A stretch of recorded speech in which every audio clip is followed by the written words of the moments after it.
Well, hello, welcome once again to Pale Blooms and Beyond. Thank you for joining us today. Singer, songwriter, guitarist, keyboardist Hans Diener is a frontman and lone original member of Dutch band The Essence. Formed in Rotterdam in 1984, obviously influenced by The Cure, perhaps too many have discounted the band as a Cure clone. Sure, the vocals definitely recall Robert Smith, but once you get past that and down to the music, there is definitely a difference.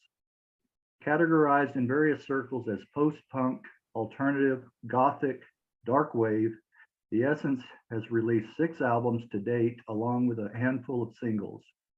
Beginning as a 4-piece, 2006 saw the unit pared down to just 3 members. A couple of compilation releases on Cherry Red have hopefully enhanced exposure for this band. We'll find out about that and much more in this interview. Well, welcome, Hans. Welcome, Greg. How are you? Okay, how are you? I'm doing fine. Okay, I'm gonna. Summer has stopped here, so that's a little less, but the rest is fine. Okay, great. So let's go back to the beginning, talk about your origins. Where were you born? And do you have any fond memories of childhood? I was born in Rotterdam, one of the 2 major cities in Holland, Rotterdam and Amsterdam. I had a very nice childhood. I have an older brother and an older sister. I was like what they call the Benjamin, because there's an age difference between my brother and my sister. My brother is 6 years older than me. My sister's 8 years older than me. So that makes me like the Benjamin. But I had a very, very happy childhood. I had lovely parents, lovely brother and sister, and I grew up very nicely, basically. Were either of your parents musically inclined? Well, let's say not from a professional kind of view, but let's say if we talk musicality and the sort of genetic touch, it's very much my dad. My dad is was a man, sorry, he died, that was very much into classical music. And he played the violin very well. And actually, every instrument he touched, it was like, whether it was the first time, whether it was a piano, or it was a mouth organ or an accordion, he always, I can remember that very well when I was a child, he always seemed to get something out of it that sounded very musically. So I think when it comes to inheritance, that's my dad. You inherited that from your From your dad. What music do you recall hearing as a child? Maybe music in the house? Yeah, well, it was funny because my dad basically only listened to classical music. So, and the heavy stuff like Beethoven, Bach, Mahler. So this was one influence. And my mother was more general, more like, as we call it, top 40 music. Like right. Everything that was playing on the radio that was singable, she would sing to it. Okay. So there was a big contrast. Right. Was there a radio station that played like the big hits of the day or anything that you'd listen to? Well, yeah, it was like it was a station called Radio 3. It still exists in Holland. It's Radio 3. It's, let's say, the major middle of the road kind of, nowadays you have a lot of different radio stations, but this was, at that time, you only had 3 radio stations. Radio 3 was middle of the road, Radio 1 was classical, and Radio 2 was like mainly national music, like in the Dutch language in this case. Right, right. I can remember listening to my little transistor radio, Mm-hmm. and hearing I don't remember what station it was, but listening. I think one of the songs that I remember was Something, George Harrison, and also Leaving on a Jet Plane, Peter, Paul, and Mary. I Yeah, remember, yeah, yeah. so definitely late 60s. Mm-hmm. What about, do you recall the first single or album that you ever got? Both, actually. Okay, okay. The first single I ever bought was a song called Papa Joe by The Sweet. Yes, I'm familiar with it. Do you remember? It's like a sort of a 70s glam rock band with Brian Connolly on vocals, I still remember. Yes. And my first album, and this is, this is very special because I was a very, very young boy when I got addicted. And I don't like the word idols, but in that time you could be an idol or could have an idol. And I was an idol of the band Queen. Yeah. And my first album was A Night at the Opera. Mm-hmm. And it was, by the way, also my first concert. I was 8 years old when I went with my older sister to a concert of Queen. Mm-hmm. Wow. So your parents let you go at 8 years old to a concert. Well, you were with I was 8. My sister was 8 years older, so she was 16. Right. And my parents were in a way quite free, but also quite protective. So right. I can still, not literally remember, but I know my father brought my sister and me to this extremely huge concert venue in Rotterdam called Ahoy. It still exists, by the way, like a 10,000 seater. Ooh. And dropped us off at the entrance and said to my sister, "You take care of him." And we went into the concert, and because I was such a small boy, I was 8 years old. My sister was 16, also quite young. They let us go through the crowd all the way up to the front. I was sitting on the fence, really, of just before the stage.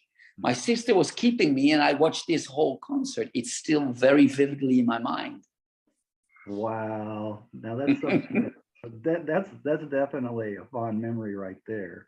That's a very good memory indeed. Very good memory. Oh, I was also into Queen heavily. Definitely one of my favorites as well. Do you? What were some of as a teenager? What were some of your favorite bands? Well, it depends. It was very strange because there was Queen for a long time and nothing else, because all my friends liked Kiss. It was like two camps. It was Queen or Kiss. Really? And I was the Queen guy. But there was a long time nothing. But when I started going to high school, and to be honest, it was not nothing to do with my older brother or sister, but I had two nephews who were a little bit older than me. Like I was then, like, say, I was 12, 13 years old. They were 15 and 18, but they were already very much into, let's say, alternative music. I don't know if it's the right word, but my oldest nephew had this room in the attic at his parents' home with a huge stereo. And he was very young at starting working at his father's company. So he already made money in a quite early stage. And he spent all his money on buying vinyl. But he introduced me with the first albums of, well, let me say, The Clash, Kraftwerk, David Bowie, The Cure, U2, You know, from UK subs, The Exploited, Eyeless in Gaza, you cannot name it, but he had everything, let's say, I could ever wish for. So that made me very much into that kind of music, that kind of area, like Bowie, like you know, I had everything in the beginning, let's say.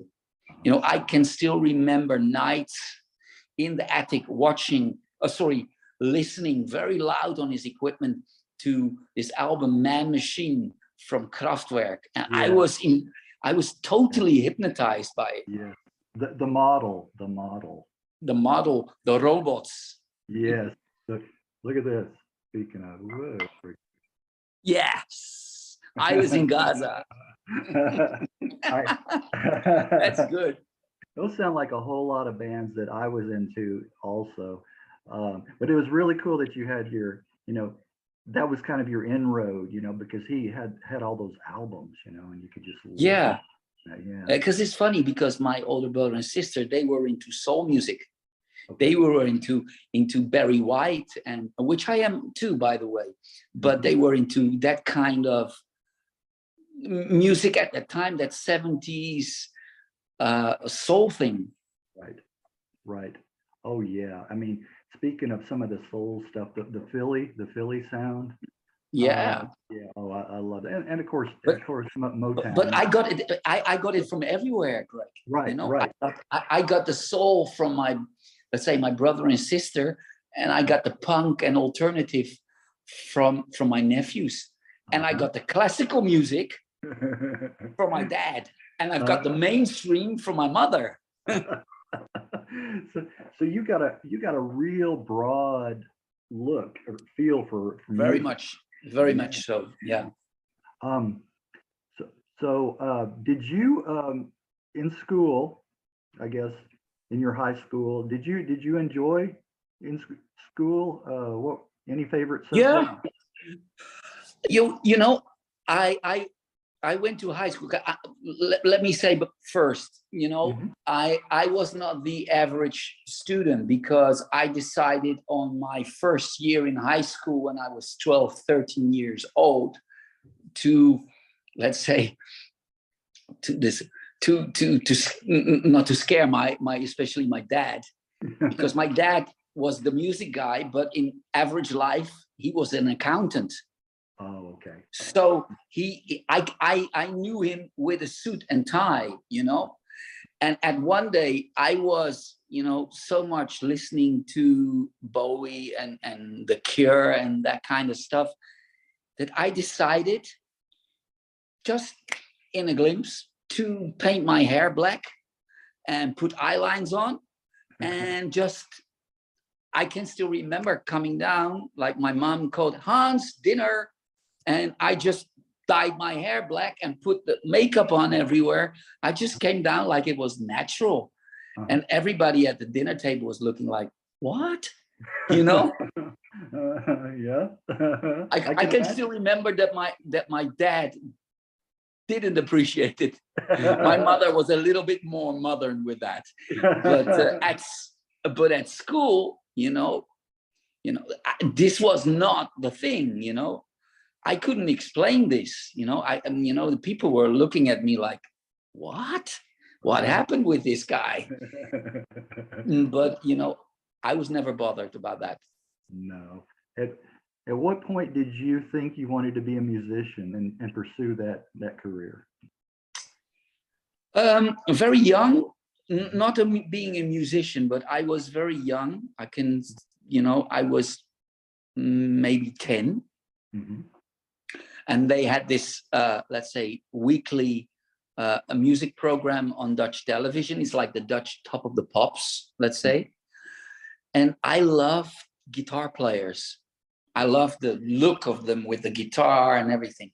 So when it was close to my 10th birthday, my parents asked, well, what do you want for your birthday? I said, I want an electric guitar. So my dad said, okay, we're going to look for an electric guitar for you. Okay. So I got an electric guitar. Of course, it was like a horrible guitar. By the way, it's not horrible now anymore. I can still remember it was a K. It's a really offset guitar nowadays. It's like Nirvana, like guitar players will pay a fortune for that guitar because there's these offset things. But at that time, it was like a $50 guitar, let's say. And I got it. And but after half a year, it was in the corner of the room, never touched it. It was there just to look at. And I can still remember that my father came home with an acoustic guitar. He went to that shop and bought a Spanish acoustic guitar. And he said, you wanted this electric guitar half a year ago. I bought you an acoustic guitar. And next week, you're going to guitar lessons because you put your money where your mouth is. Yeah. So I did. I took, I was on, I had guitar lessons for, 2-3 years, acoustic, but I had to, play, notes, read from reading music. But I can still remember that my guitar teacher told me, you have you have the talent, but I don't think you will ever want to play like the classical kind of acoustic music. Right. I have in mind. Right. So, but it was a good step. It taught me the basics, and also maybe that's strange. It's not so important, but I'm a lefty. I do everything left-handed. And when I started playing guitar, I said to my guitar teacher, I'm a left-handed guy, and he said, that doesn't matter. You haven't played anything yet. You start on the right. It doesn't make a difference. So I do everything in my life left-handed, except for playing guitar. Except for guitar. I know that's something. I know certain people that they write left-handed, but they do everything else right-handed. Or like in a sport like for baseball, they maybe swing the bat left-handed but throw right. Yeah, so it's interesting, that kind of thing. Well, I can tell you, I do everything left-handed except for playing guitar. Wow. Well, that means it's special, I would say. Yeah, I don't know if it's an advantage or a disadvantage. I never thought about it, but because also one of the guitar players I really like is Jimi Hendrix, and he was lefty. He was a lefty, but he played left-handed, of course, and he turned the strings around like a riot. But I never thought about it. I never thought, should I have had, if I would play left-handed guitar, more control about the things? I don't think so. I've never looked it up at Google if there is an advantage.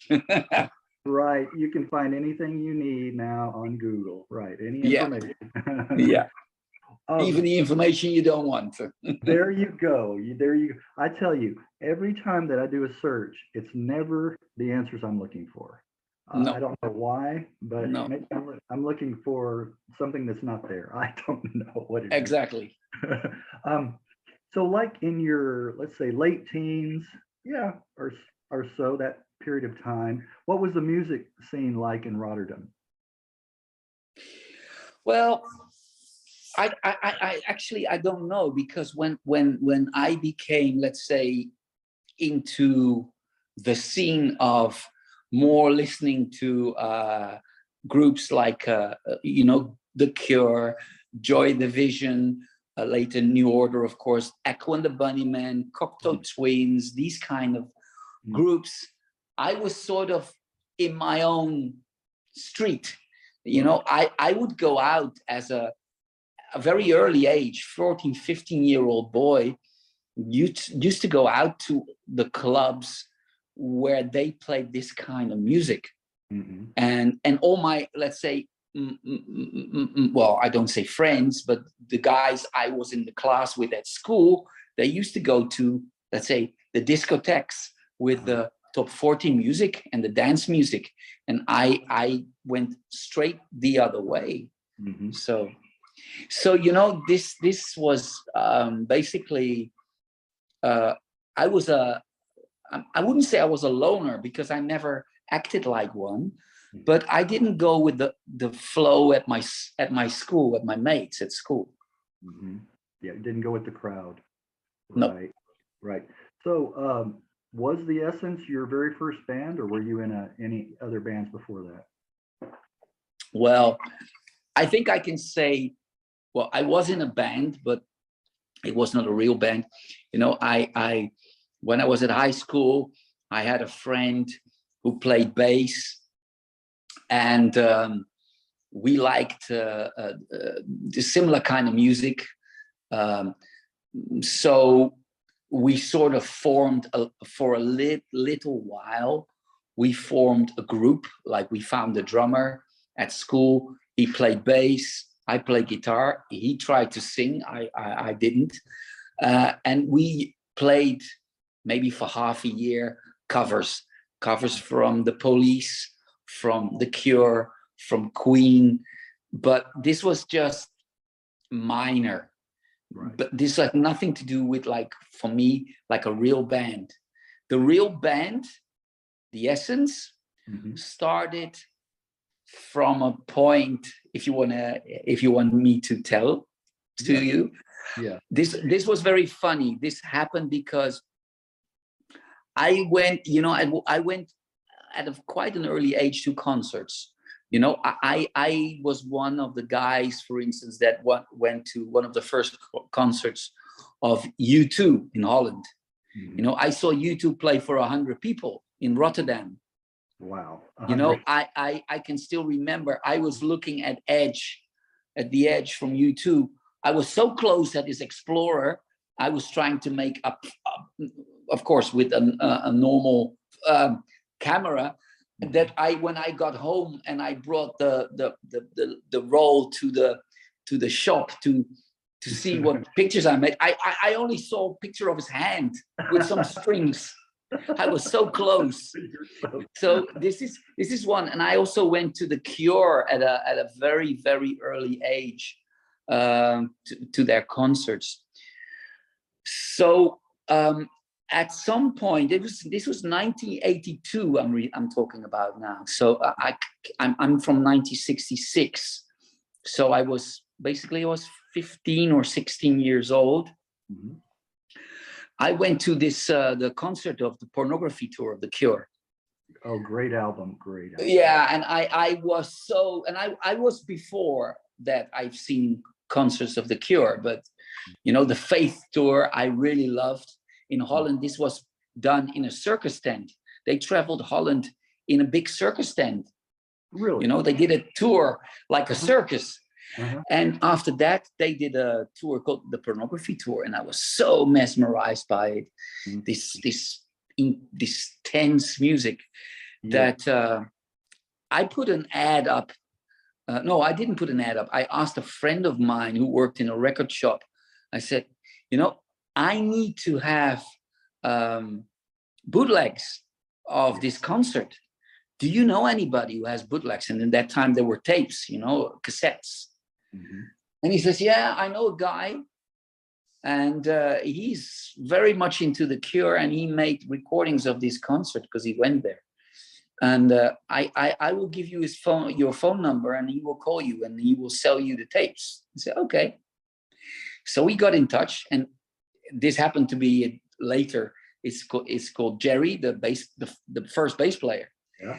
So he called me up and he says, yeah, I got bootlegs for sale from The Cure. You want to buy them? I said, yeah.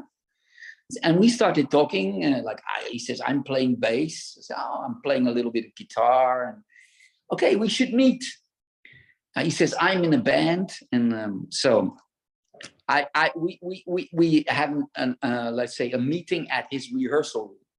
And I came there, and I just got a new amplifier from my dad, a little Roland amplifier. I think, oh, this is a nice way to check out how loud it can go. Because at home I couldn't do that. So I took my amp and my guitar. So we were in the rehearsal room, and Olaf, later the drummer, he was playing guitar in this band, and he did a very, very bad job. He couldn't play at all. So at some point, the drummer of this band left to have a break outside, and I said to I said, "You're not very good at playing guitar, are you?" He says, "No, I don't even like it." I said, "Okay, there's a drum kit over there. Try to play some drums, and I will teach you a Cure song," because we all love the Cure. And I can still remember the song because it was so simple, called The Holy Hour from Faith, the first song on the Faith album. I said, I will, and Jerry, the bass player, couldn't play bass very well. But I said, I didn't notice this, but I was at that time the best musician. I will teach you the bass line, and I will say how you have to play the drums, and I will play the guitar. So we started this jam, and it went on ages because there was no vocal, and but it sounded very well. So at some point we stopped when the drummer arrived back, and we had a good time. Next week, I got a call from Jerry saying, "We stopped the group because Olaf is going to play the drums, and you are entering the group as the guitar player." I said, "Okay, I'm fine with that." So we started rehearsing, and at some point, we had to find out whether we need a singer in the group. And like with a lot of bands, when you don't have a singer, or you haven't put up an ad for a singer because it was like so, how do you say that, spontaneously, I said at some point, okay, all three of us are going to sing something with a song and see who's got the best voice. And at that time, it happened that Olaf and Jerry, they didn't have a voice at all. So I had the best voice out of the three. So I was bombarded as being the singer too. and this is basically how the band started. And we weren't called, by the way, The Essence at that time. Okay. The band was called Movement. Movement. Okay. Because we all liked the first New Order album very much. So we called ourselves Movement. We only changed the name of the band because when we finally got the English record contract at midnight, the Nick said to us, "You can call yourself Movement. Everybody recognized this, that you stole this title from the album of New Order. You have to come up with a good name." And finally, I came up with the name, The Essence. Well, it's basically partly by my brother. My brother came up with the name because I asked anybody that in my environment. I said, "Can you help me? We need a name for the band because Movement is not allowed, and we have a record contract." And my brother came up with the name The Sense, and I thought, well, that's not containing so much. So, and then I thought, The Essence. I think, oh, this sounds nice. So it became The Essence. Well, did you pattern your vocals after Robert Smith, do you think? Well, maybe this is not known by a lot of people because everybody thinks that I mimed after Robert Smith. I've got many stories, but we don't have the time. But I've got many stories to tell you about the comparison to Robert Smith. It goes that far that in the beginning, when our first album was out, that the record company sent me a lot of fan mail of people who were thinking that the first album, Purity, was a secret project of Robert Smith. Robert Smith, right. Like a solo project. And also the funny thing is that I met Robert Smith, of course, a lot. in the early 80s. You know, I met Robert Smith the first time when he was playing with Susie and the Banshees. Yes. I seen The Cure play before, but I personally met Robert when he was playing, when he had this break from The Cure after Pornography, and he decided to play guitar at Susie. And I went to a concert, and after the concert, we met backstage. I don't know, I can't even remember how I got backstage, but I got backstage in this venue in Rotterdam. We started talking, and he asked me, he said, hey, we want to go out to a club later, me and Steve Severin, the bass player of Susie. Do you know any good clubs we can go to? I say, sure. It's the club that I always go to.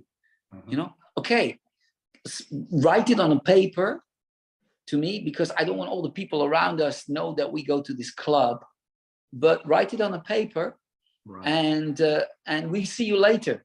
So after that, I went to this club where I always come, and 1 or 2 hours later, he and Steve arrived at the club, and we had a lovely night. But at that time, the band Movement still didn't have a record contract, but we had a demo tape.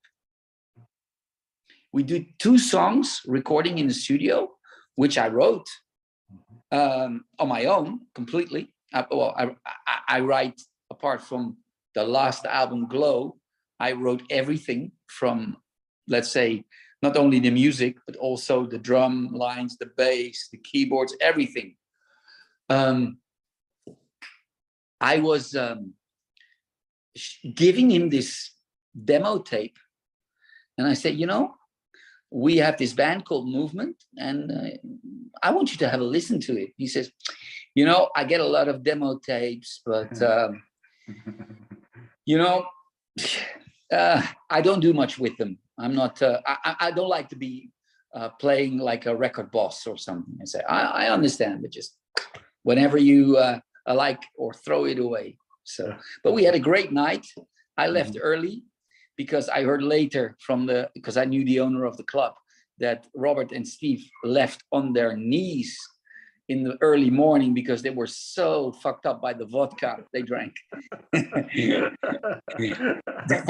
So that's a good, well, I've got a lot of stories about Robert to tell you, honestly. But then the funny thing is, in a later tour, I think if I still remember it correct, it was the tour of the Head on the Door tour. I went there at that concert, and I still remember that concert was canceled at the last moment because one of the trucks with equipment had broke down.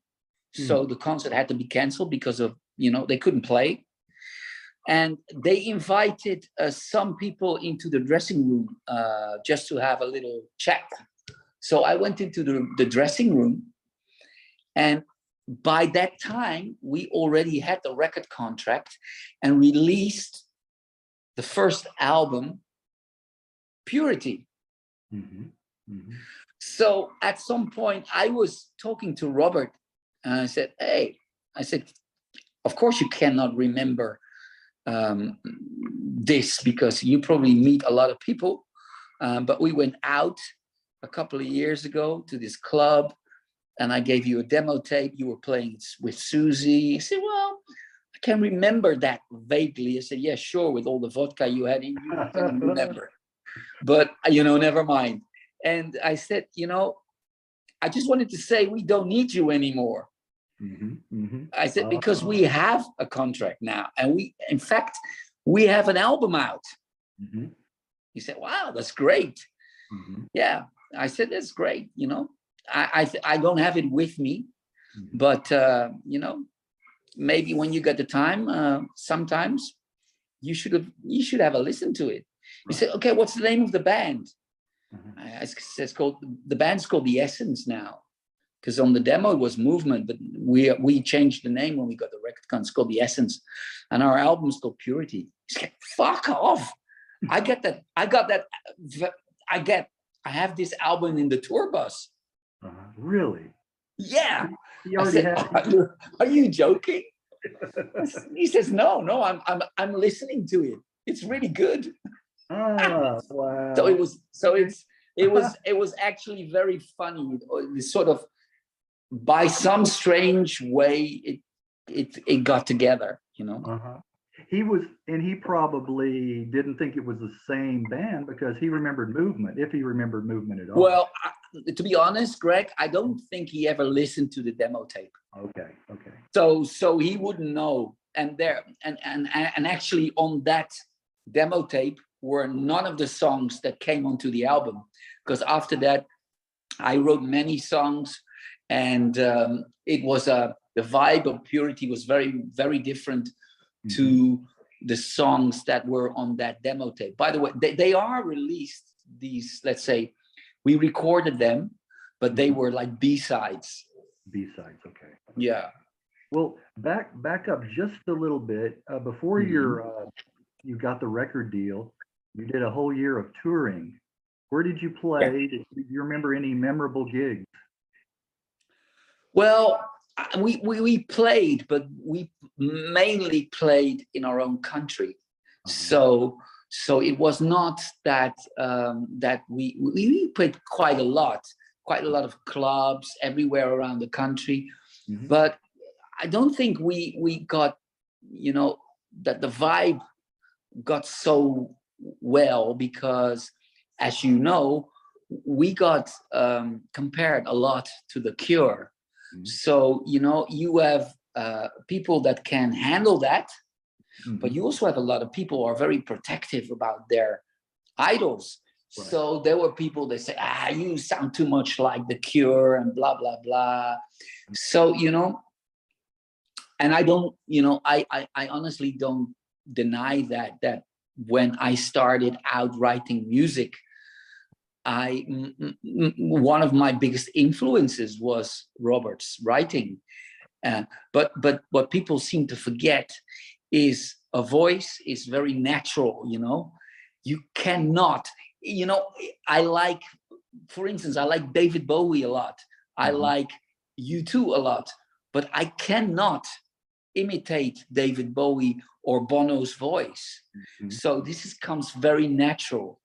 So the reason why, you know, I understand that my voice was very similar to Robert at that time, but I was influenced, but it was also a coincidence that we had similar voices. Yeah.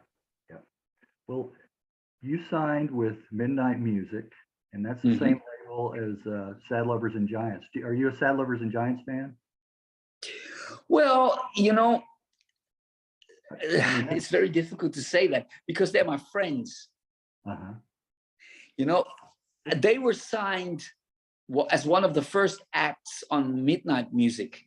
Right. And they were at that time one of, let's say, the major signings of Midnight Music, apart from a guy who was not originally signed to Midnight Music, but made like a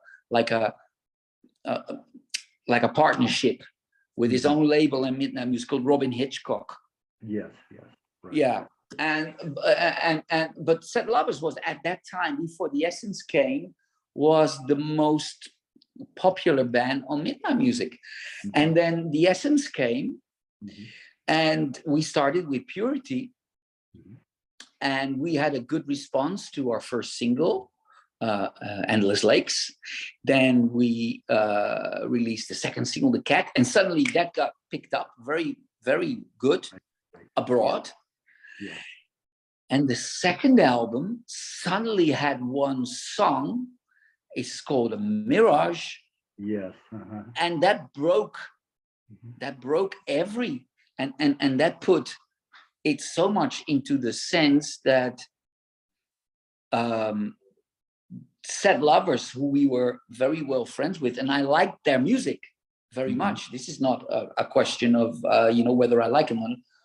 but we were more, for my liking, I needed a little bit more energy in my music, a little bit more I don't know, roughness. Right. But we did a lot of tours together. They played, it was very funny because they had this gig at the Marquee in London, at the old Marquee. The Marquee Club was like basically the temple of music, where all your idols started, from The Cure to Bowie to Hendrix to the Beatles to U2, whatever. And I think 2 weeks before they moved to a new venue, which was for me not important, the old venue, Set Lovers had a gig there, and we were playing as a special guest act in London in the Marquee with them. But all the other things, like when we broke with a Mirage and we went to Spain, we took Set Lovers with us. They were our support act. In Spain, in France, in Germany, in Switzerland. So we moved on from that to having many times them as support. Now not anymore, because they have let's say they are very popular. They have their own right. They have, maybe in the end they are more popular than us. I don't know. I don't have a clue, but it's I think their fan base is more I don't know. They with Set Lovers, I always thought it's more general in the world, like the Chameleons, for instance, like Mark. And with the Essence, it was much more of a, okay, we were very popular always in Spain, in France, in Germany, in Switzerland, but Greece, Italy, Holland, not so much. Your home country. Yeah. Oh, well, it's very funny because 2 weeks ago we played at one of the biggest, well, not one of the biggest, but let's say the third biggest festival in Holland. We played on the main stage, which was very funny to be in our own home country after 2.5 years of Corona, playing like such a gig in our home country. But I loved it though. It was very, very nice. But like Set Lovers, they were more, I think, we were never popular. The band, The Essence, was never popular in the UK. So, and if you think about us as a band, from the beginning, a lot of people didn't know that we come from Holland. They all thought that we came from the UK. Right. So they thought this was our home base because we got an English record contract. But we were never very popular in the UK. Right. So our fan base is a little bit more strict than Set Lovers. But I love them, by the way. I always loved them, and I love them as people too. And we did things together, Right. They were releasing their greatest hits album called Les Années Verts. And Garth, the singer of the band, asked me, Hans, would you like to do something on one of our songs? And can we do one of your songs? And I said, okay, I like that idea. So we sort of, they wanted to do a Reflected Dream. So they did, we kept the basis of A Reflected Dream, and Garth and Tony, the guitar player, who's now in a very nice dance thing called Above and Beyond. I love that. They did the thing on a Reflected Dream, and they asked me to sing and play guitar on a song called Sleep is for Everyone. Sleep is for Everyone, yes. Yeah, so I did that, and it's on their album. It's on their their greatest hits album. Good song. So yeah, we but you know, to start, I know I'm very, I have many words, as you know, by now. Yeah. but you know, if you ask me again, do you like Said Lovers? Of course, I love them, but they are so close friends, Right. that you know, they you know, like they almost like when we see each other, we're like a family. Yeah, I did a written interview with Garth earlier this year, and I was surprised that he was open to do it. He was one of those that, like yourself, I was a little intimidated to approach, you know, and ask, do you want to do an interview? Because I thought, why would I want to do that with somebody I've never heard of? And it's like, who is this guy? You know, and all this stuff. But I was surprised when he did. It turned out real well. It turned out real well. You should check it out. Well, I'll tell you, I'll email you after the interview later and give you the link, and you can. Oh, that would be lovely. Check out that interview. I was going to ask you about Nick Ralph, head of Midnight Music, right? He was the producer your first 3 albums, right? Oh my God! Yeah. So, do you recall working with him? How was he to work with in the studio? Well, I'm a little bit older now, but I can tell you one thing. I can still remember this so well. When we got, you know, our let's say manager at that time, who was friends with Nick Ralph, and the son of he was not our manager then, but the son of this man called George Knapp. His son used to come to our concerts in Holland before we had the record contract, and he was a fan of us. And he said to his dad, who was quite famous in Holland, because he organized the biggest pop festival. It's like the Woodstock in Holland in 70, called the Holland Pop Festival. It was the Woodstock of Holland in the woods of Rotterdam. So he was into the music, and he was friends with Nick. And his son gave the demo tape to his father, and his father gave it to Nick. And Nick liked the demo tape, and he said, I will come to Holland, let them book some gigs. I will see them and see if they are any worth live too. So we did 2 gigs. He saw us and he said, you got a contract. Wow. And I was 17 then. So and luckily I was writing a lot of songs, so we had enough songs to fill an album. But as I still am, and I was then, I'm a guy who's very convinced about what I like and what I don't like. So at 17 years old, we were booked into the studio in London, in the Alaska Street Studios in London near the Thames, not in Alaska. I wanted to say something real quick about Alaska. I remember when I first got the album, and I think on Sad Lovers also, and it said recorded in Alaska, and I'm like, okay, in the state. You guys went to the state of Alaska, and then I found out Alaska Studio. This was a tongue in cheek thing, because it's called Alaska Street Studios. It was I can tell you about this studio. This studio was under a railway.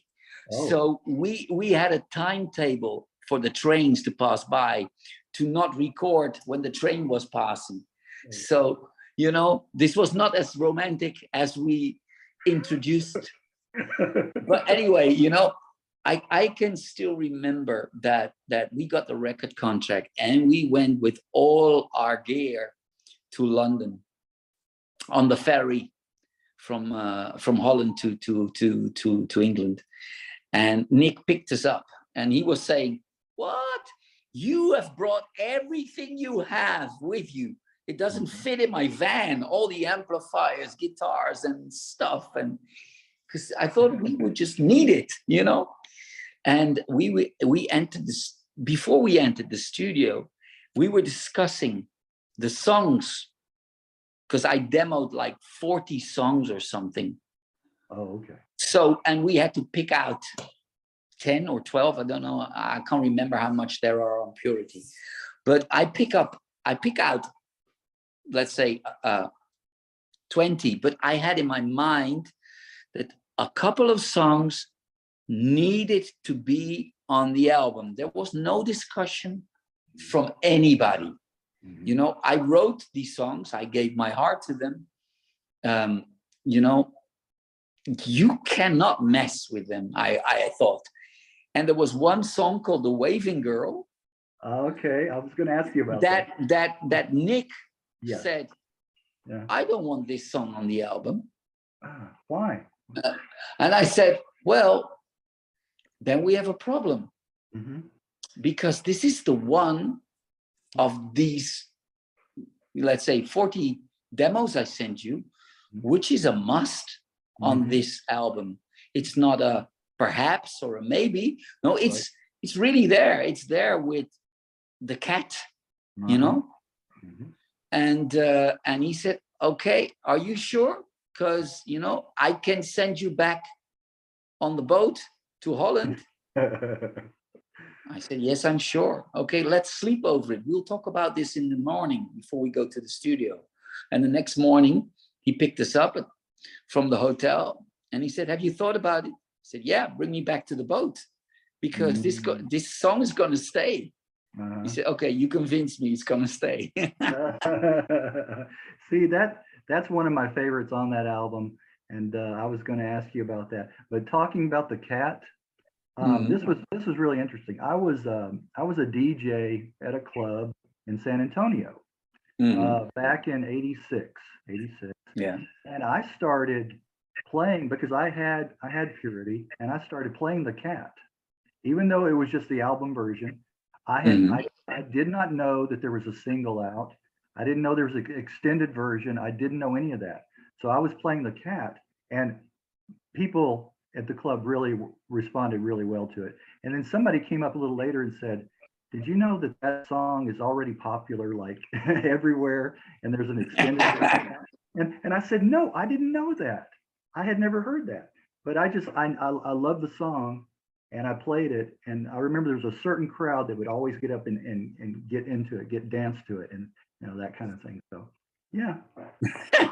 That's really, but this is good because you know, you know, it's like you sort of in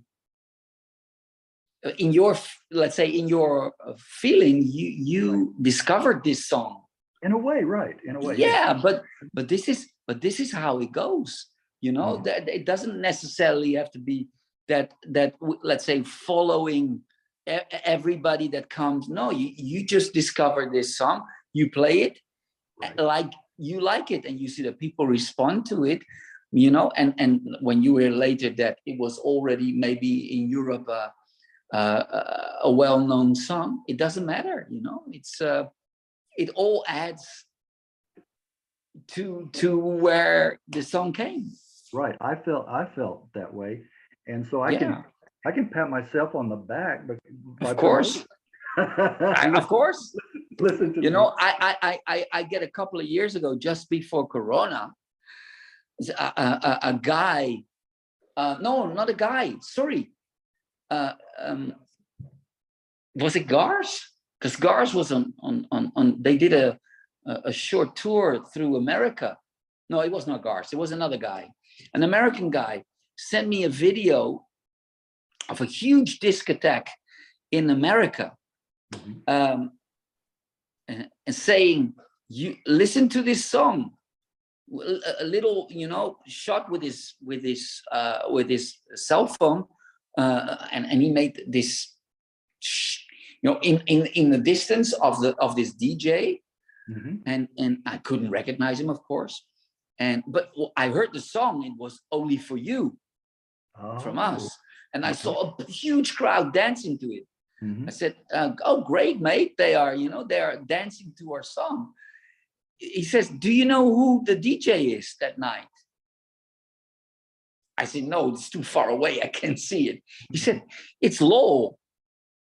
Lowell was the guest DJ that night in this Lawrence Torres of The Cure, because he lives in the States. Uh-huh. You Oh, know, that's it. he was doing a DJ set in a big place, and he was playing only for you. This was funny. Oh, wow. Yeah, that is cool. I wanted to move on to your second album, A Monument of Trust, Mhm. and recorded in Alaska. And then you mentioned earlier a Mirage, which became Yeah, your biggest hit so far. yeah. Broke into the top 10 in Spain. Can you explain the popularity in Spain?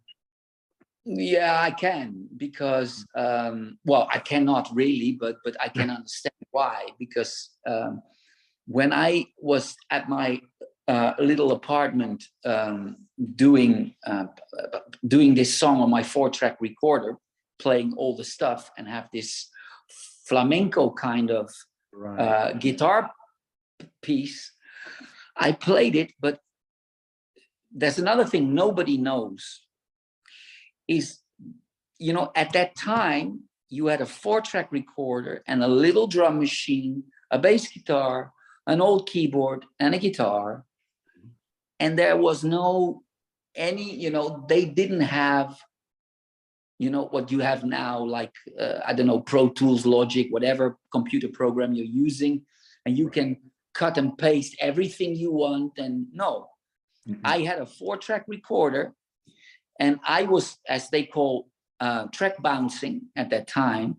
I was recording the drums, I was recording the bass, I was recording the keyboards, and I bounced them all to one track. So I left with 3 other tracks, you know, to bounce and bounce. This is how the recording went.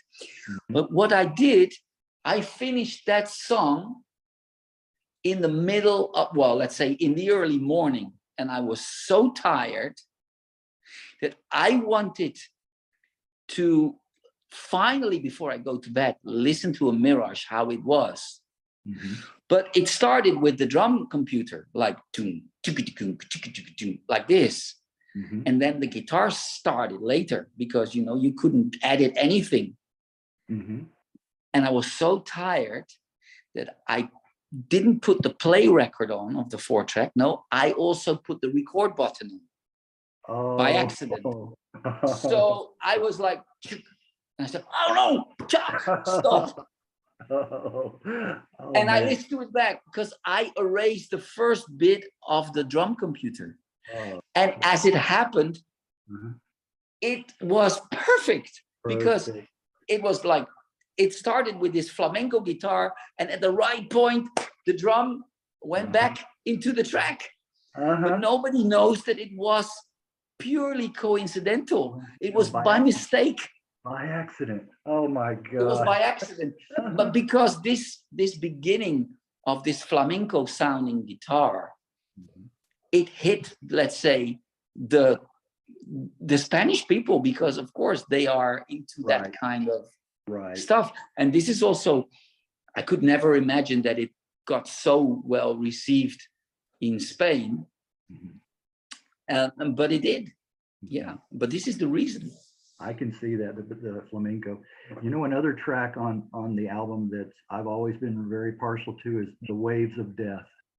Yeah, me that's too, you on, by the way. That's you on piano, right? Yeah.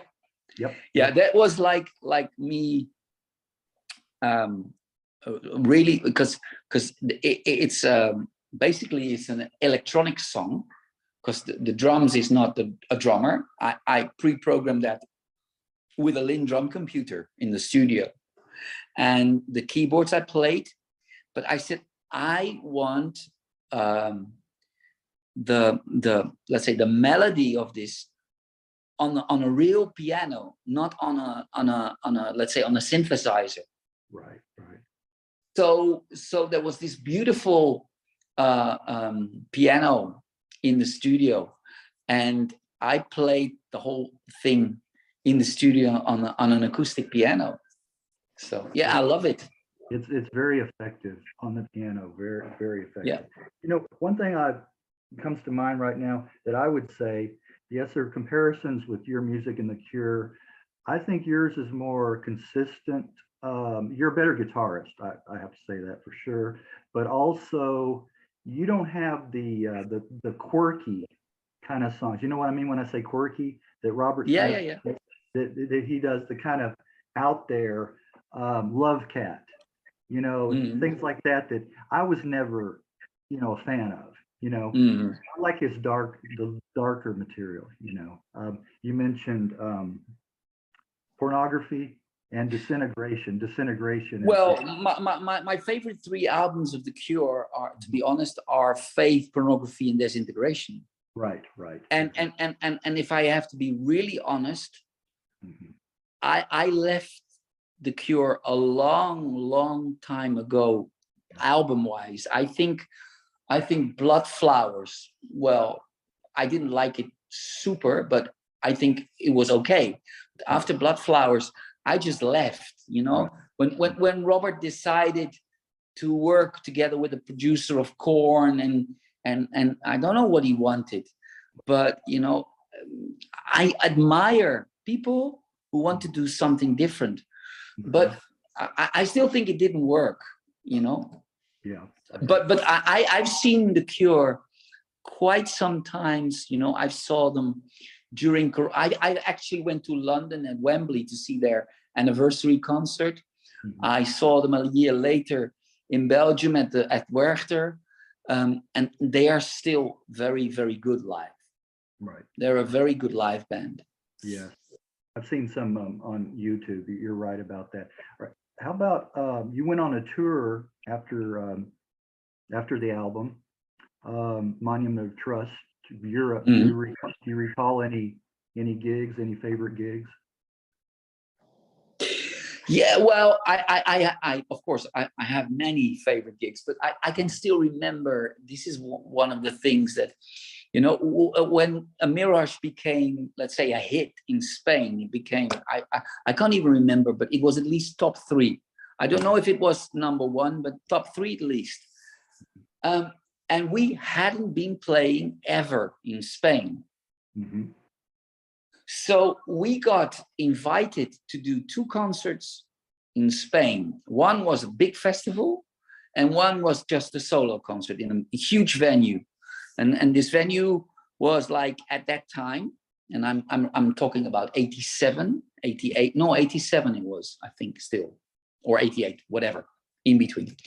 In this, let's say, venue, people play like Simple Minds, Depeche Mode, The Cure. So, but we weren't used to playing in this kind of environment. We were playing clubs. So we got invited to come to Spain to do these two concerts. And I can still remember, we came off the airport, went out from the terminal. There was, on the parking, just in front of the terminal, there was this huge tour bus and this minivan. So I went with my suitcase and my guitar to the minivan, and the manager, Miguel, at the time, said, no, you have to be here. I said, you have to be here, but this is a tour bus, Yeah. So the the four of us went into this huge tour bus, driving into the city of Valencia, posters everywhere of the band, Oh man. announcing we play at in this venue and in this festival, and it's called the Plaza del Toros. It's the huge it's the bullfight stadium in Valencia, who was turned around into a huge festival. And I couldn't understand, because the next day from our hotel, we got picked up by this huge, this nightliner, and we went into to Plaza del Toros, and the nightliner was going to the back entrance, and there were screaming boys and girls, and with posters and stuff, and I was, what is happening here? I didn't understand this at all. So if you talk about memorable concerts, this is definitely one of them. That I was flabbergasted by.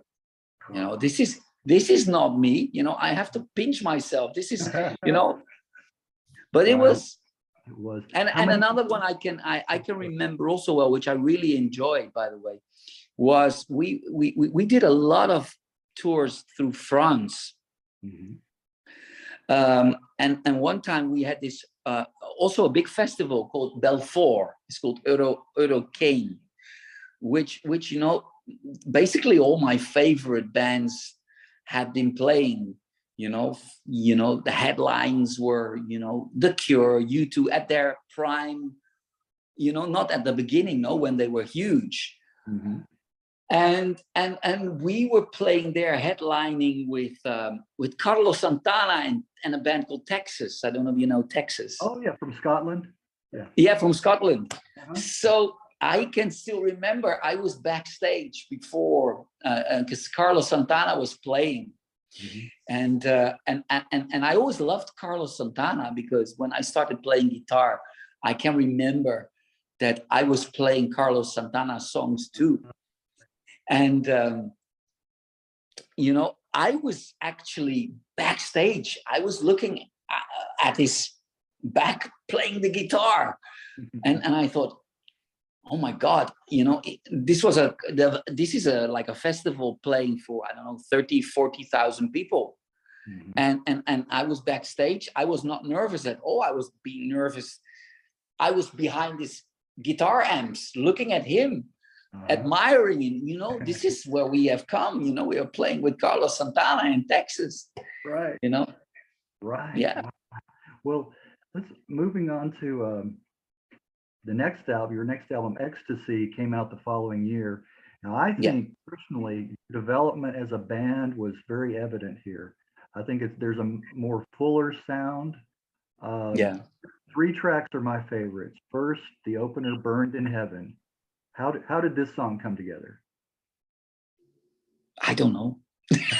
You know, you know, there are songs which I can give you quite detailed information about, but there are also songs which just happen by, you know, I can tell you that I had my little studio in my apartment then, and I was just all night, I was riffing on my guitar, or I can remember I left for this album Ecstasy. I actually left the guitar a little bit alone. I was a lot composing on bass guitar and piano because they are very simple. They are one note. You know, I could do one note, so I can decide more or less the melody line, and I could fill in all the blanks later. So I was basically that album really came about mostly on riffing on a bass guitar or on a piano, just one note. This sounds good, and with the two, this sounds good. This could work, and then I would fill it in. You know, this is how basically how it comes about. Yeah. The second song on this album, "Ice," has that Arctic kind of cold air about it. I mean, it's perfect for the song. And I swear sometimes when I listen to this song and I'm singing along, I can see my breath, you know, like cold air. And that's you on keyboards or synthesizer, right? This time? Yeah. Okay. Yeah. Well, there's, you know, I don't know if you should, if you like this song very much, you should listen. If you listen on let's say Spotify, on the 35 album, the box, let's say from Cherry Red, there's a lot of extra tracks, and there's one live recording on there. It's Ice. It's recorded live from our concert in Switzerland, I think it was, which is, I think, even better than the album version. It was so tense.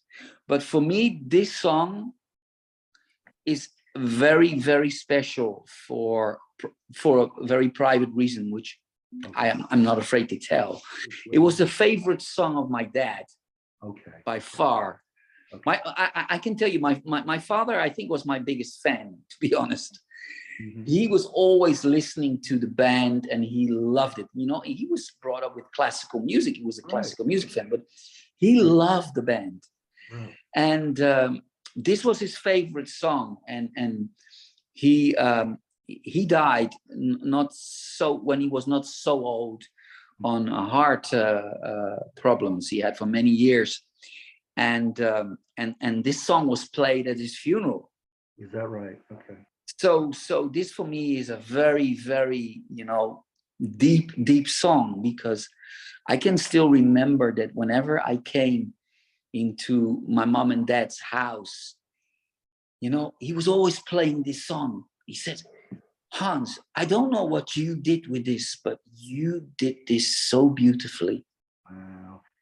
And So that's every something, time I listen to this song, it always reminds me of my dad. and that's something coming from your dad too, or from a parent, Of telling you, course. yeah, it means so much more, I think. Yeah, Uh, yeah. This is a very vivid memory. wow. Okay, now the third song on this album is my favorite on the album, and I think it might be, in my opinion, just my opinion, your Mhm. your best song ever, and that's the Afterworld. It never ceases to give me, those goosebumps, the songs you listen to Yeah, yeah, and you get the goosebumps. Great guitar work. My only complaint is it's too short. yeah. Well, that's good. Well, I think that's good, because if the tendency is that if it's too long, it doesn't mean it's too interesting anymore at Right. some point. Right. But I remember that I really loved that, writing that song Right. with this. It's a doubled acoustic guitar, Mhm. and I don't know. I can't remember how I came, but the energy of this song I really love of this song. So It is good. Great. yeah, it's a love. It's I think it's a very nice song, and the Right. energy it gives you. It is. But we never played live, because it's very difficult to play live. Oh, is it? Okay. Okay. I wondered about Yeah, because when we play live, I don't bring, when we play abroad, we fly. I don't bring many guitars, so I tend to leave. If we play too much songs, which I play, let's say, on acoustic guitar, I tend to leave them out of the set. The only thing we cannot deny when we play in certain countries is a Mirage, which is basically an acoustic guitar. So I play this on my Stratocaster to give a little bit of an acoustic feel to it, but I don't pick up the acoustic live. So right. this is the reason why. For that. In 1991, you moved into the production seat for Nothing Lasts Forever. Your first time producing. Luckily, Why do you say luckily? because being let's say contracted to Midnight Music also basically meant that you had to accept Nick Ralph as a producer, and he had good ideas. I cannot deny that, but the outcome for me was most of the time not what I meant, and because after Ecstasy, I built up enough credibility that I could say, and now this album I want to produce, because this is my album, because this is my favorite album. Right. This is the one I wrote really so much. Well, I think you already guessed this, but I came out of a very, very heavy relationship with my girlfriend. Nick Ralph allowed me after Ecstasy to take the production in my hands, together, by the way, with the lovely studio engineer Brad Grisdale, who I worked with very, very nicely for the album. And this album is my, if you can call it, is my how you say that? Let's say my pornography, my disintegration, and Right. even better, my Achtung Baby. Okay. This is my favorite album in this case, Achtung Baby from YouTube. But you did mention you had gone through a breakup, right? Yes. Okay. It's very evident.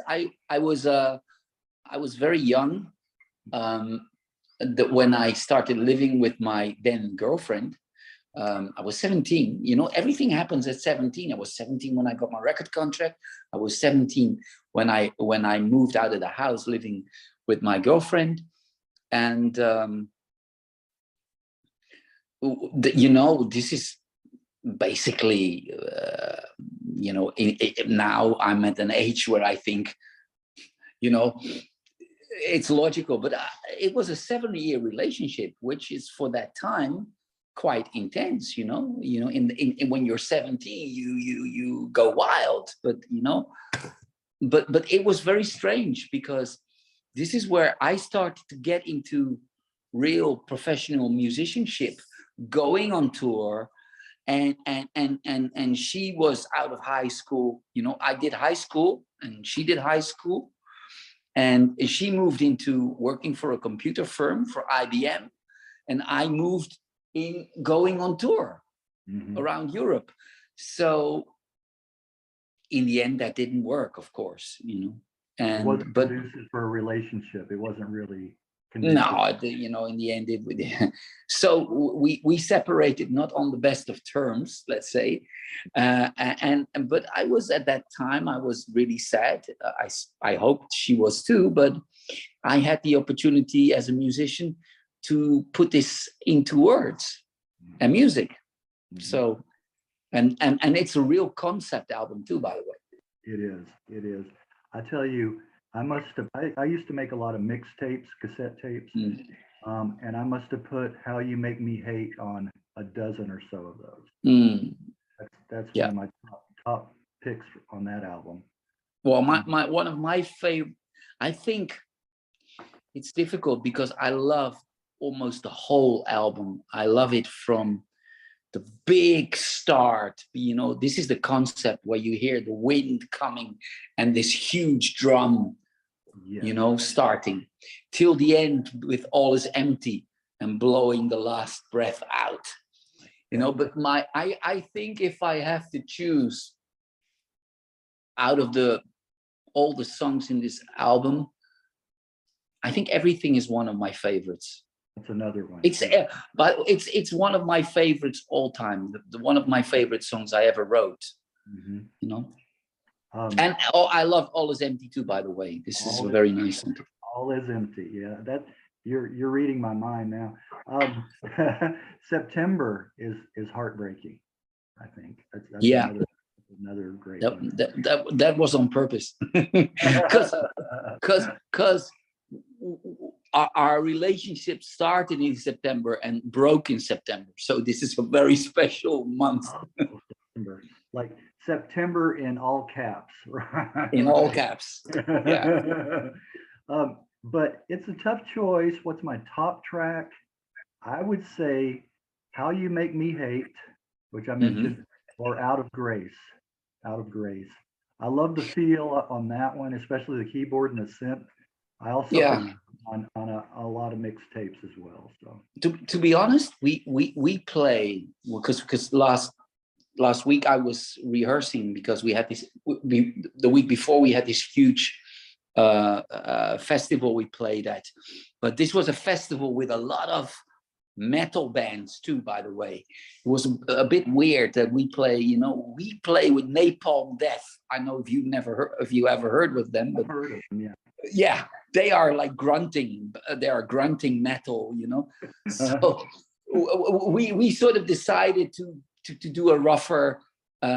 We didn't play a Mirage at that concert, but now for Paris, which is a very melancholic country, I always call, we are rehearsing for the next concert in Paris next month. We play, of course.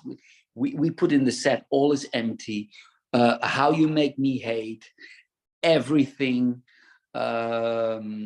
Out of Grace is always in the set Mhm. because maybe I'm talking about Everything as one of my favorite songs, but I think Out of Grace is one of my best written songs. Okay. You know, it's so, you know, this is the song where we always, wherever we are, if we sound check, it's always Out of Grace. Ah, okay. Because it's a very good reference of the Essence sound. Mhm. It's a lot of everything in this song that we stand for, that the band stands for. So because we are, you know, I know the comparison with The Cure, but if you listen really carefully to, for instance, like a song like Out of Grace, and you mentioned it already about guitars, I'm a complete different guitar player as Robert Smith. Yes, you are. You are. And I am not influenced by Robert Smith as a guitar player at all. You know, my influences are The Edge from U2, David Gilmour, Jimmy Page, Jimi Hendrix. Robert Smith doesn't come close in that. Right. So, right. Well, I mean, because your voice is reminiscent, and then of course, you know, they immediately want to lump you. There's too many people. It's an easy out, right? To lump you in with somebody. You sound like, you know. They want that well, point. You know. I will send you. It's already on Facebook, but I will send you a link with the video because we are working at the moment on a new EP because our albums, or you know, it doesn't even matter anymore because everything is digitally. You know, if you release one track or an album or 5 tracks, but in this case I call it an EP because we have recorded 5 new tracks. But we also tried these things for many years. And one of the tracks is a song called Shiva. Okay. I will send it to you, and you hear how we sound now. Okay. And you tell me when you hear this song, you write me, you mail me, you say, okay, you sound like Robert Smith.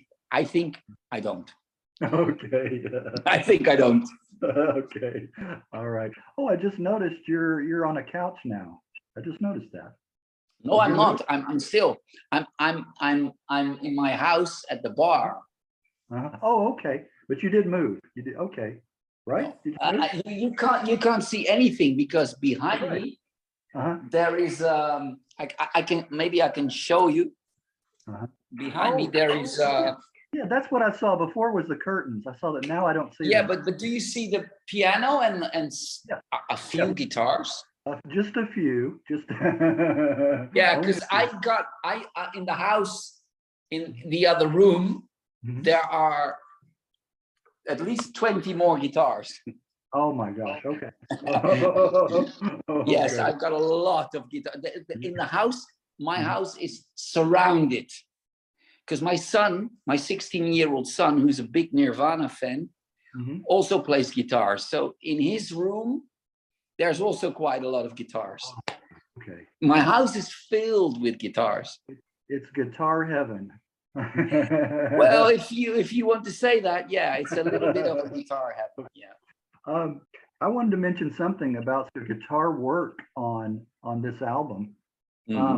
I think some of the songs almost have that retro 70s guitar jamming. You know what I'm talking about?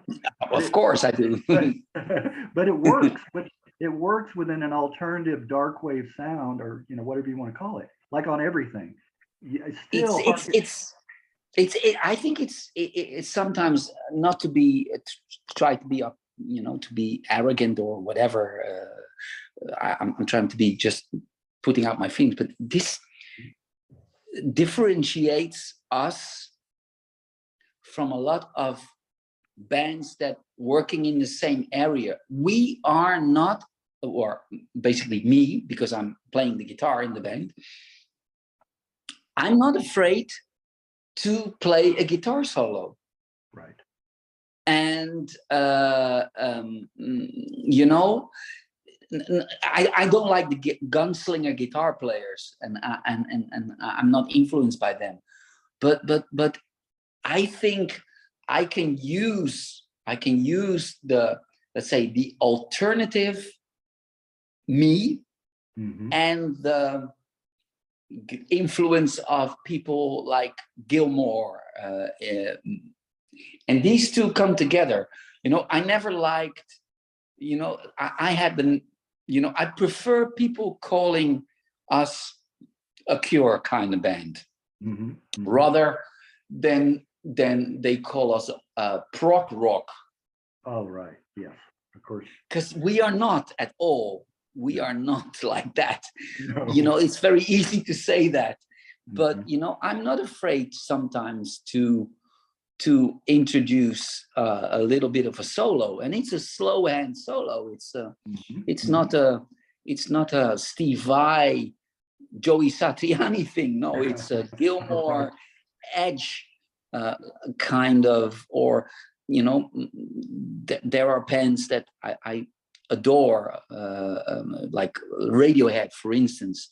I love O'Brien. I love Johnny Greenwood guitar playing very much.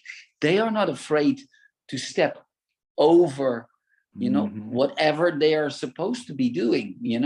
They do what they like, and this is what I like too. Right.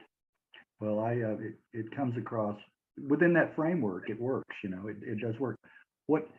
So I would say about this album, I think it's your masterpiece, and I think that it's a true fact that from pain comes beauty. Was this a cathartic experience for you? Yeah. And but the only thing I can tell you, as a writer of music, I cannot write when I'm in the bubble, in the negative bubble, let's say. When I'm out, when I've experienced the hurt, and I as people in life, not only from relationships, there's a lot of things that affect you in life. I'm not going into the deep, but I've experienced quite a lot of hurtful things in my life, and I couldn't write when I was in this negative or this bubble, let's say. But as soon as I got out, it had given me a lot of inspiration to write about. Right. And this is, because I always hear people, you write the best when you're feeling miserable. I said, no, when I'm feeling miserable, I have a writer's block. I cannot. It's when I'm out of this shit, I can write about it. You have to kind of step away from it. Yeah, I think yes. So. Yeah, moving forward a few years, did Cherry Red Records' 94 compilation Dancing in the Rain help broaden your fan base? I don't know. I have no idea how it got. The only thing I know about Midnight Music, this is also something I think you asked me something about things that people don't know, and Midnight Music bankrupted. Okay. And I don't want to go into the details of finance and all that stuff, but let's say the bands didn't get paid. Okay. And I'm also talking for my friends Garth and Tony, and Set Lovers, and all the people basically. But I know that Nick, I have to tell you that the reason why the company bankrupted was not because Nick Ralph wanted to make him richer. No. Okay. No, he put every piece of his money which he made on, whether it was Set Lovers or The Essence or Robin Hitchcock or whoever he signed, into new projects. He was such a music lover. But I know, because like maybe also a lot of people don't know, I I was at some time later, much later in life, I was an owner of a record company of actually of Holland's biggest independent record company. I was with my partner, I was the owner of this record company. So I know a lot about handling a record company. And I know I was also the A&R guy. I was the owner. So I was let's say, the director of the company. Well, it was more companies than one, but let's say the record company. I was also in charge of finding out new talent and making them successful and everything. And I noticed that out of the 10 bands I contracted, only 1 or 2 was successful, and the other 8 just went down the drain. So, this is what happened, I think, to Nick. He was so enthusiastic about this band, and he put all the money in it, what he earned. And at some point, there were not enough bands making enough money for him to continue. Right. And this is where the band, when Midnight Music got bankrupted, and I was very frustrated. I can tell you, I was very frustrated then, because this had turned me into something else. Because at that time, when Midnight Music went bankrupt, I was, let's say, going up with the Essence, and we were not there by far in my and I was so angry with that fact that this happened, that I said, because on paper I saw the money I was owed, and I wrote all the songs on my own. I also signed a publishing contract with Midnight Music, so they owed me so much money, right, which I didn't get. It's the old story, Queen, Elton John, all this. I was a very much smaller, but nevertheless, right. We sold many albums, Right. and I wrote the songs on my own. So I was thinking, no, I don't want that. I'm going to work on the industry side.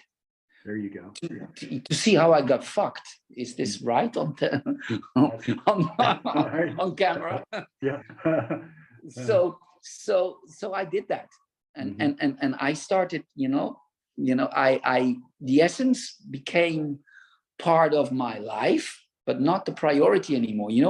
After Midnight Music got bankrupted, I got deals offered by Polygram. Then it's the former Universal. I got deals by Sony, like BMG, Warner. They all wanted to have deals with the Essence because we were successful. So let's make a new album. I said, no, I don't want this. I'm not going to make an album. I'm going to work on the industry side to see where I went wrong, and I really did that. I started working first at a record company, a Dutch record company, which I learned very much from. And then I got a job offer to become a marketing manager at Universal. Oh. Suddenly I was marketing the album of Metallica and Bon Jovi and U2. And then I got an old friend who was the director of this independent Dutch record company, saying, hey, we want to start an A&R unit. Do you want to come to us and start this unit? So I did. And 2 years later, him, my them, not my partner, my boss, and I, who were friends, bought the company from the people who owned it. And it was, it was an independent record company, but we had 35 people on the payroll, and we had a publishing company, and we had lots of success with a lot of artists I signed, and I did a lot of stuff. So, this is what a lot of people don't know, is that apart from being me, a musician, a composer, a singer, a guitar player, I also, at some point in the 90s, I was an owner of a record company in Holland. Yep. Is that CNR International? No, No, that's the company before this. One of the first companies I started working for was Arcade. It was called Arcade. Okay. It was a record company, was specialized in dance compilation. Okay. They did dance compilations, but they were huge. Okay. They were in Europe. They were huge. They were the biggest. Okay. You know, but EMI bought them at some point for I think $1 billion or something. Yeah. Okay. Ooh, big money. But they also had this company called Diener International. Okay. But when I was working at Arcade, I got in touch with a guy who was the director of Arcade Germany, who I always called my godfather in music. And he was coming back to Holland because he was a Dutch guy, and he listened to our music, and he said, "Hey," he was like, his big idol was Keith Richards, so he was my Keith, basically. And he said, "Hey, you want a record contract, guy? You want to make another record? Because you have the music, but you're not doing much with it, do you? I want you to, record it. I'll give you a budget for that." I said, "Okay, we're going to do that." So we recorded this album for CNR International. But the company I'm referring to, which I was the owner of, was a company called Dureco, which is basically the oldest independent record company in Holland. It still exists, but it only exists in catalog, because nowadays record companies don't really exist anymore. They're just record companies on paper. It's when we finally did the management buyout for this record company, and I think 4 or 5 years later, we decided to sell it. We sold it to one of the biggest publishing companies. So this is let's say my step out of the world of being a musician and an artist into the world of being a businessman. Business side, right. Well, speaking of CNR, it was released on your 1996 album Glow. Were you happy with the finished product? How did fans and critics respond to that album? Well, to be honest, this was the first album because there were new band members. Mark and George were in. Mark came in at 89, and George, his brother, came in at 91. Okay. And so basically everything was done after Nothing Lasts Forever. So, but they were musicians who had to say something. I didn't need to teach them anything. And by the way, Mark, when he started in the band, he was not the bass player; he was the keyboard player, because we had a bass player. Are they brothers? So, are they brothers? Mark and George are brothers. Okay. Yeah, but when Mark joined the band, I had the bass player called Jos, and he replaced. I had a couple of bass players after Jerry, but Jos was playing bass. Mark played keyboards because I can't do anything, everything, in the sense of on stage. And Mark was already a friend for years from me. So, and I know he was a very good keyboard player, but he was also, he played bass in other bands. So he became the keyboard player. And later Olaf, the old drummer, left. Mm. And he says, you know, my brother George plays drums, and you know, okay. I said, let's do him. Let's let him come in. Let him see. Let him rehearse a couple of the songs and see how it works out. And it worked out very nicely. He said, okay, you're in the band. So from that point on, it was Mark, George, Jos, the bass player, and me.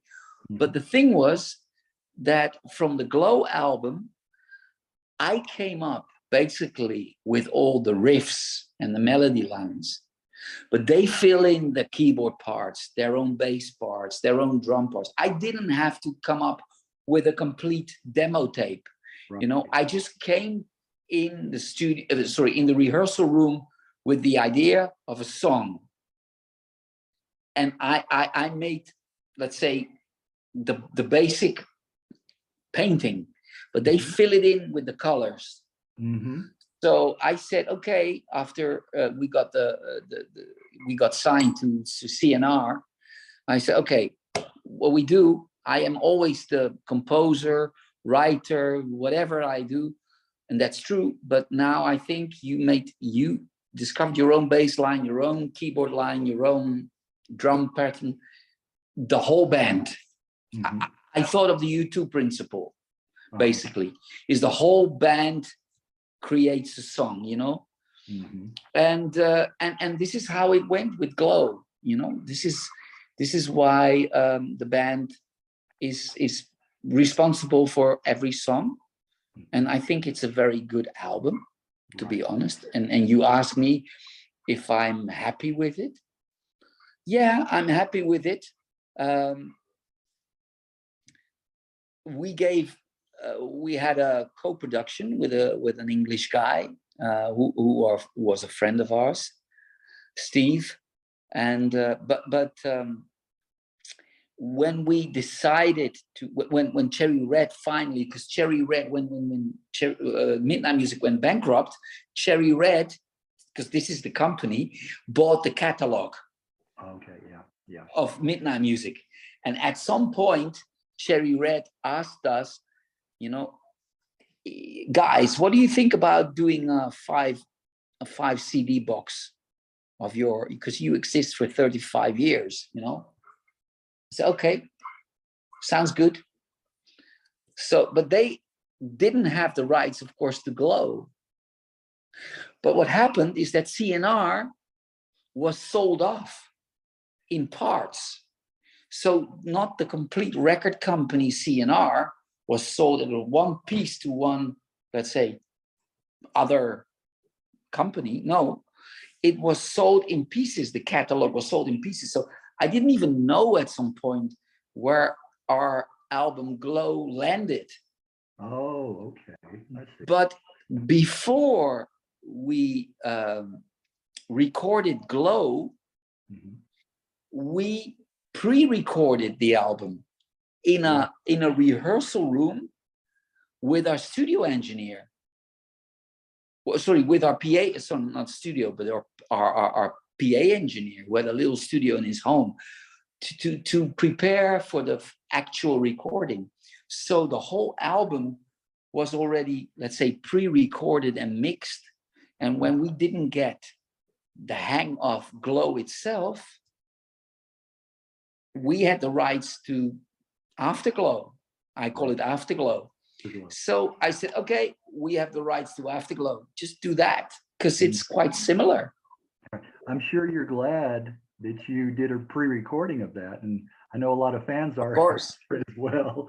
Ooh, that was a good. And they're not real demos. They are so professional, right? That they are an album. It's an album. It's a little bit here and there. You know, that you can hear that it's not recorded in a very expensive, like Glow was recorded in a very expensive recording studio, but you know, in the end, it's marginal. Apart from the fact that I am the founder and the only one original in the band, we started out with Jerry and Ole, But later, I think you see this on From Ecstasy on, you see Aki who was playing bass, and on Glow it's Jos. But you know, there have been some people that haven't been playing, like, let's say, on records, but have been in the band for very short periods, playing an instrument like bass or drums or keyboards, like Menno, like you know, there are people who I basically needed to play live, but they were never on an album. You know, for me, if I'm being honest with you, the band, The Essence, consists of, apart from me, of course, but it's Mark, firstly playing keyboards for a very long time, and then playing bass guitar like he does now when Jos left the band.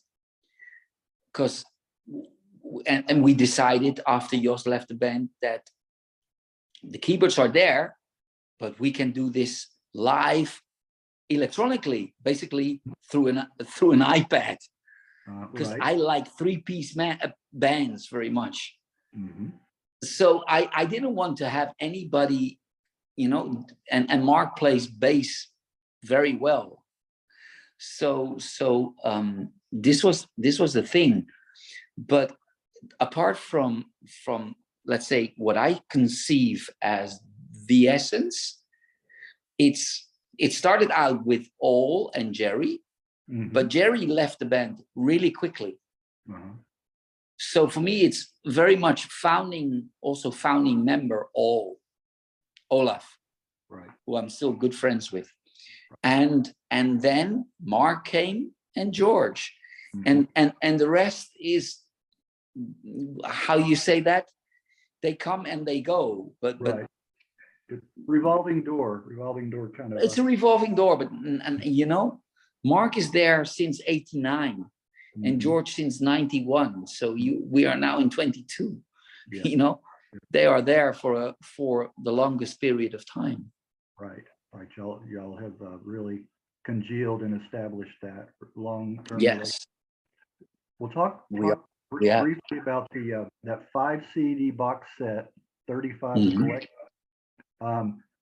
What were some of the tracks you mentioned earlier? One that were added on there that you were really proud of that weren't released prior?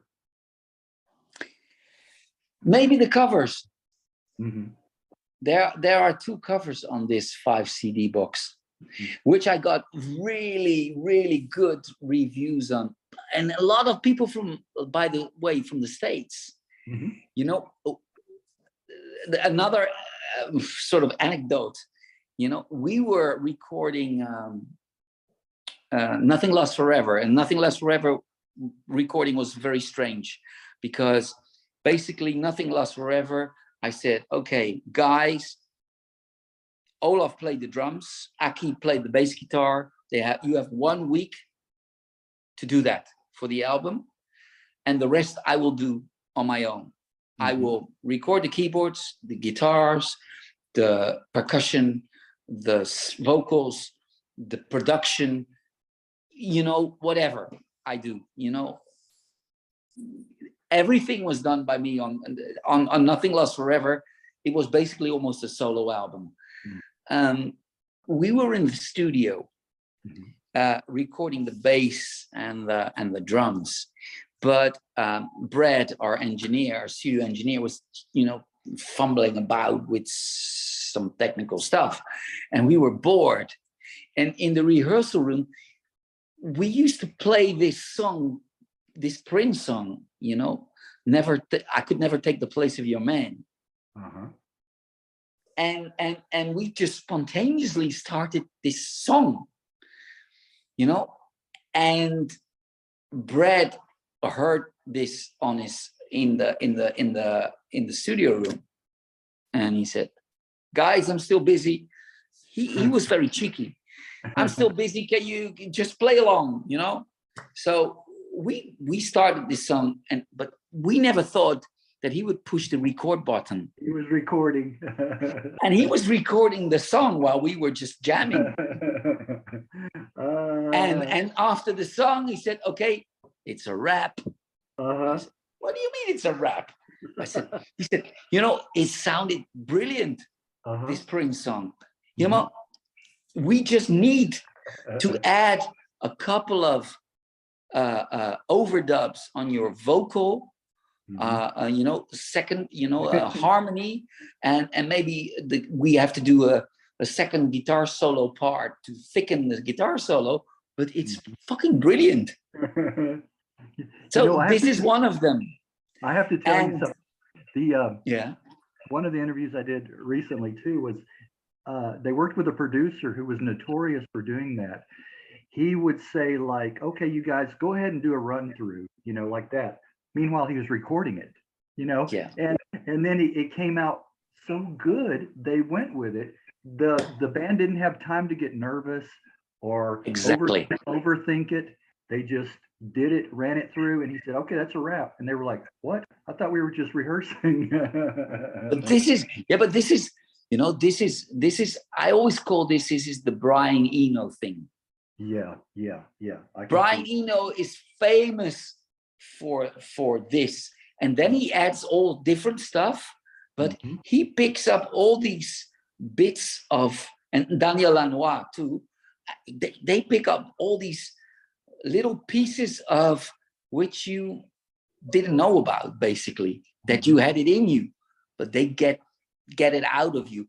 If you have a very good, let's say, producer, or even like Brad, a good engineer with a good ear, they know when you do that. And this was very funny. So this is one cover. The other cover, this is the last song on the 35 box, was I was asked in Spain by my agent. He wanted to do, which was quite weird. I don't know. Do you ever heard of the band Japan with David Sylvian? Sure. David Sylvian. Okay. I always liked Japan very much. And Mark, the bass player, also is a huge fan of Sylvian and Richie Sakamoto, for instance. So at some point in, I think it was 2010, the bass player of Japan, Mick Karn, was suffering from incurable cancer. And he didn't, let's say, he was living in the States, and he didn't take care of his, let's say, his financials very well. And he needed, medical treatment, but he didn't have the money. So everywhere in the world, people would stand up to do beneficial concerts for Mick. Like in England, I know Mitch Ure of Ultravox did it. And in Spain, my agent asked, you know, and I knew some guys who were very good musicians in Spain, and also big fan of this kind of music. You know, Japan, Bowie, Roxy Music, this kind of stuff. And he says, "Hans, I'm sure you can do a David Sylvian thing. Are you interested to do a tribute for Mick? To all the proceeds will go to his foundation to help him for his medical costs." I said, "Sure." Right. So we get up this group called the Polaroids. And this, my friends, my Spanish friends and me, and we did unfortunately, we just before his death, we had this tribute concert planned, but I got a very, very bad angina, Okay. very bad throat thing. So we had to postpone this concert 1 month later. And in that month, he died. Yeah, he passed away. Yeah. Mm. So we still did a concert, and the benefits went to his relatives, to his family, of course. Mhm. But because I was doing this David Sylvian thing, because I was doing the vocals and the guitars on the Japan thing.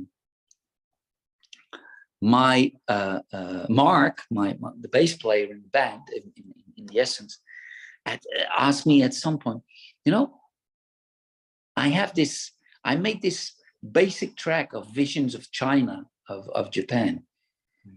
Do you want to sing to it? Just for me, of course. So I went to his home and I did the vocals, and it turned out very well. And we put it on the 35 track. You have to, if you have to listen to it. It's called Visions of China. You listen to my voice on that track. Okay. I don't know if you're very familiar with David Sylvian, but sure. And I love his but solo. my voice doesn't sound like Robert Smith at all. On that one. Yeah, I love David's solo material too, as well. Yeah, But you mentioned him and Ryuichi Sakamoto. yeah. You're familiar with the Forbidden Colors, right? We did it with the Polaroids. Ah, okay. That's wonderful. I also did, I love the song. I love this song with Richie Sakamoto, which he did. It's called Heartbeat. Yes. Oh, yeah. I did that too with the Polaroids. I even did Ashes to Ashes from Bowie with the Polaroids as a tribute to Bowie after his death. Mm-hmm. Oh, okay. Yeah, I have to listen to some of those. Yes, I have to, definitely. Well, you talk about, okay, you went on several tours. Do you prefer playing live or recording? Which do you like better? Playing live. Playing live. Okay. Okay. Yeah. Yep. In the end, playing live, because I get high on playing live. I don't get, I love recording, but it's a very intense procedure. Right. But playing live is almost like is orgastic. It's getting out there. It's a natural. I love that. It's a natural. Yeah. Do you have any pets? I used to have a dog. Okay. Which was kind of special because I got him as a puppy. It's a French breed. It's called. You have to look it up. You probably don't know. It's called a Briard. No. It's a French Shepherd dog. Okay. It looks a little bit like me. It's got a lot of hair. Okay. I got him as a puppy. I took him out. I picked him out of the nest when he was 5 days old and got him at 8 weeks. But this dog, through my, let's say, musical time in the music industry, was always with me. He never wore on a collar. He went with me to meetings. He was always in my office on my desk when I had to go to recording studios to meet up with artists. He was running around in the recording studio. He was me and my shadow. Wow. Not our dog. If we let him outside, he's gone. I probably never seen him. No, my dog, can you imagine? It was a big dog, a big fluffy dog. It's like a boomer on steroids, basically. and he was always with me and never wore a collar. I only had to do this, and he was with me, and he was never. It was never a problem. He was like me and my shadow, and I miss him very much. He died when he was 13. Just his heart stopped, basically. No problem. Yeah, just old age. Yeah. Old.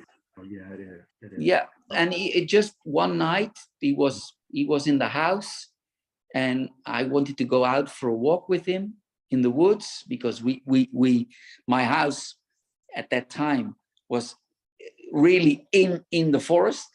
Mhm. And so I opened my door, and he went out, but he didn't want to come out.